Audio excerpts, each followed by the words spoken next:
रखा नहीं है। बहुत भाषण हमने दे लिए हैं, एक्शन के मूड में आप आ जाओ। अगर कुछ करना चाहते हैं तो जो शख्स आपके सामने बैठे हैं, ये वंश क्या है, राहुल गांधी, उसके पुरखों ने क्या किया है, स्वाय डिवीजन के स्वाय अपने अंधविश्वास फैलाने के और स्वयं लोगों को झूठ बोल करके सत्ता कायम करने के और दलितों पिछड़ों को धोखा देने के अलावा बताओ आपने क्या किया जो उसकी परछाई को उठाए पूरा देश घूम रहा है। अरे असली परछाई तो आपके सामने बैठी है, जिस वंश ने जो हमारा भगवान था, जो हमारा देश था, जो 33 करोड़ देवी देवताओं पर कल्ला भारी पड़ गया, जिसने नारी जाति का उत्थान करने के लिए उसे शिक्षा का अधिकार दिया, पति उसके पिता की जायदाद में अधिकार दिया, जिसको पढ़ करके राष्ट्रपति बन सकती हैं, प्रधानमंत्री बन सकती हैं, डीसी एसपी और जज बन सकती हैं। लेकिन पूरी हमारी नारी जाति 99% मैं कह सकता हूँ 99% अंधविश्वास की चपेट में फंसी पड़ी है। वहाँ से हमारे बच्चों को जो शिक्षा सबसे पहले अपनी माँ से मिलती है, उस शिक्षा को पुख्ता करने के लिए आज स्कूलों में वो सिलेबस है। अगर लोग अपने घरों में बाबा साहब की बात को पढ़ा दें, महात्मा ज्योतिबा फूले की विचारधारा को पढ़ा दें, तो हम कह सकते हैं कि अपने बच्चे किसी भी तीर और तलवार से नहीं डरेंगे और किसी भी तानाशाह से पीछे हट करके कोई उसकी गुलामी कबूल करने के लिए तैयार नहीं हो।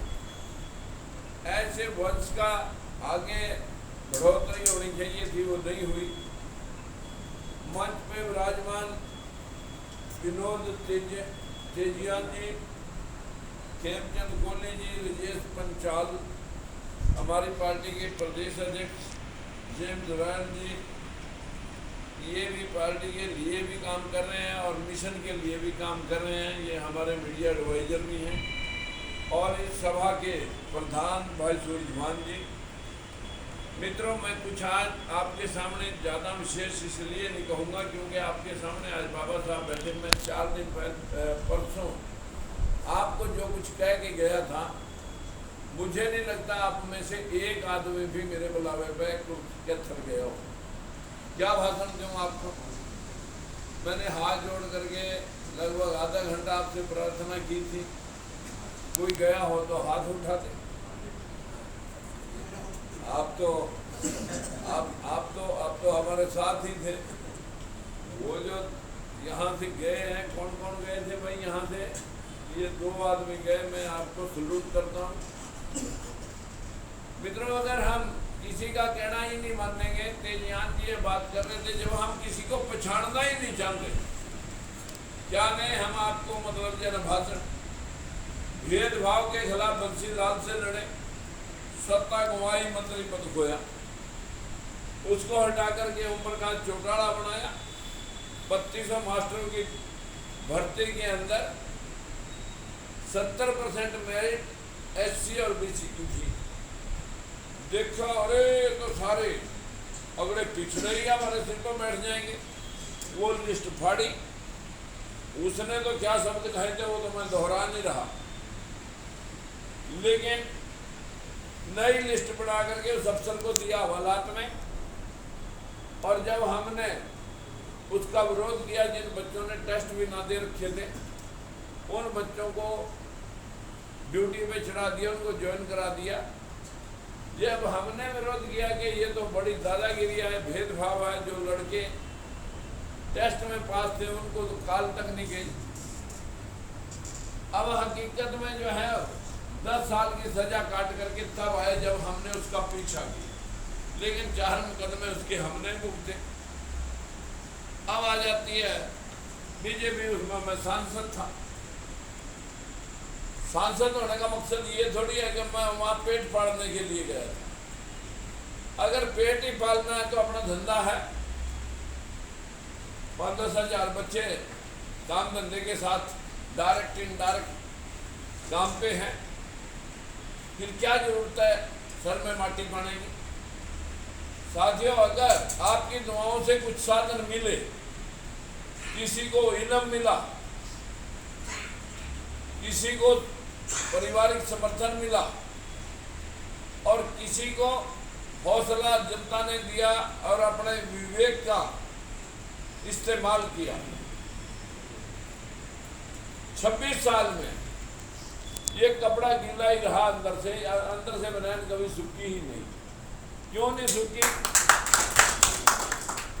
उसके ना सूखने का कारण है, अगर आप विरोध और गुंडागर्दी के आगे, तानाशाहों के आगे अगर आपने विरोध खड़ के करना है तो फिर बहुत ज़्यादा एनर्जी और बहुत ज़्यादा खर्चे और बहुत ज़्यादा टेंशन आपको भुगतनी पड़ेगी। बाबा साहब ने इस्तीफा तक दे दिया। पूना पैक्ट में उन्होंने कहा था कि आज मैं अपने हाथों से जो संविधान सौंप के आ रहा हूँ, जिन हाथों में वो संविधान गया है, अगर वो इसे लागू नहीं करेंगे, उस मुताबिक लागू नहीं करेंगे तो इस संविधान को जलाने वाला सबसे पहला मैं आदमी हूँ। लेकिन बदकिस्मती है कि ना तो हमने बाबा साहब को जीतने दिया, और भाई मैं जुल्मों सितम करने वालों के साथ तो मैं कभी भी गया जब ही जीत गया, जब उनसे लड़ करके, तुम्हारे लिए लड़ करके वापस आया, तुमने कभी भी खड़े होकर के हमारा साथ नहीं दिया। फिर कौन लड़ेगा तुम्हारे लिए? कहाँ से आएगा वो? मशीन तो कोई है नहीं, किसी फैक्ट्री में बन के आ जाएगी।